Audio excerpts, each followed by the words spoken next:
ओ भी शनाज जल्दी कर नाश्ता ले भी आ। रात तुझे बताया भी था खेतों पर सुबह मुझे जल्दी पहुंचना है। शौकत ने फिर पानी का रोला डाला हुआ है। करामतुल्लाह ने माँ के पास चारपाई पर बैठे हुए बीवी को आवाज लगाई। फर्मा बरदार शहनाज बोतल के जिन की तरह हाजिर हुई थी। देसी घी से चौपड़ी रोटियां, ताज़ा मक्खन से बड़ा प्याला, दही का कटोरा और झाग उड़ाती लस्सी का बड़ा सा गिलास इसने करामतुल्लाह के सामने रख दिया। करामतुल्लाह बिस्मिल्लाह पढ़कर शुरू हो गया। वाह बेशनाज, बड़ा स्वाद रखा है रब सोने ने तेरे हाथ में, कसम से मजा आ गया। बड़ी सी डकार लेते हुए करामतुल्लाह ने शुक्र अल्लाह अल्हम्दुलिल्लाह पढ़ते हुए बीवी को सराहा। शहनाज इस तरह खिलखिला कर हंस पड़ी।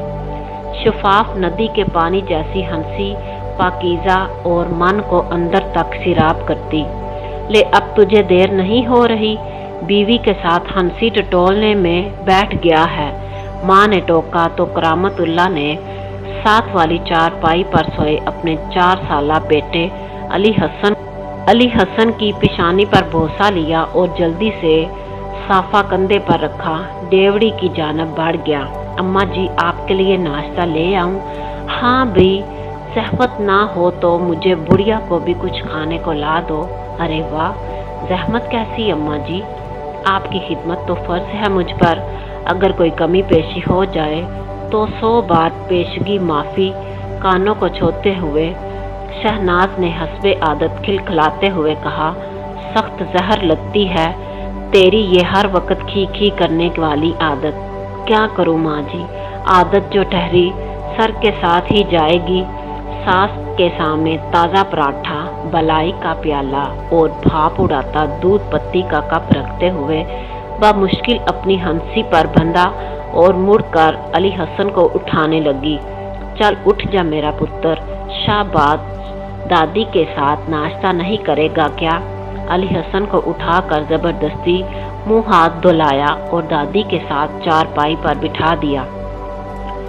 मुझे नहीं खाना मक्खन मलाई के साथ पराठा, अली हसन ने मुंह बसोरा। अच्छा तो फिर तेरी मुर्गी ने कल जो अंडा दिया था वो तल दूं, ऊपर नमक काली मिर्च भी छिड़क दूंगी। इससे इसे लालच दिया ना। अली हसन फिर इनकार में सर हिलाया। देख अली हसन, अगर तूने शराफत से नाश्ता ना किया तो मैं तुझे शहर तेरी ना जो खाला के पास नहीं लेके जाऊंगी। जानते हो इतनी लंबी बस में जाएंगे हम, जो सारा रास्ता पूं पूं करती जाएगी। अली हसन की आंखें चमकने लगती थी। सच अम्मा, सारी सुस्ती जमाइयाँ हवा हुई। रगबत से दादी के साथ नाश्ता करने लगा। शहनाज के मुतमईन चेहरे हंसी मुखी के पक्के हुए सुनहरी भुट्टे की तरह चमकने लगती थी। वो मुरी पीछे से माँ जी बा आवाज बुलंद बुरबुराती रही। मुंह बसोड़ते हुए बस ना हुई, बाबा की रेलगाड़ी हो गई। शहनाज ने दस्ती पंप चलाकर बाल्टी लबालब पानी से भरी और कच्चे सेहन में छिड़काव करने लगी। तपती बलती जमीन को जैसे करार आ गया। हर सू मट्टी की सौंडी महक है। शहनाज, कितनी बारी तुझे कहा है पानी का ज़िया ना किया कर, पर तू है कि सुनती ही नहीं।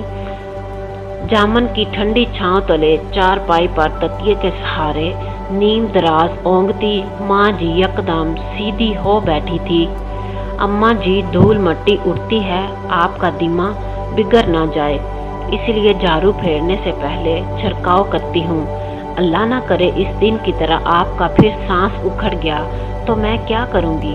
शहनाज ने अब लंबी सी झाड़ू उठाई और सेहन में लगाना शुरू कर दी।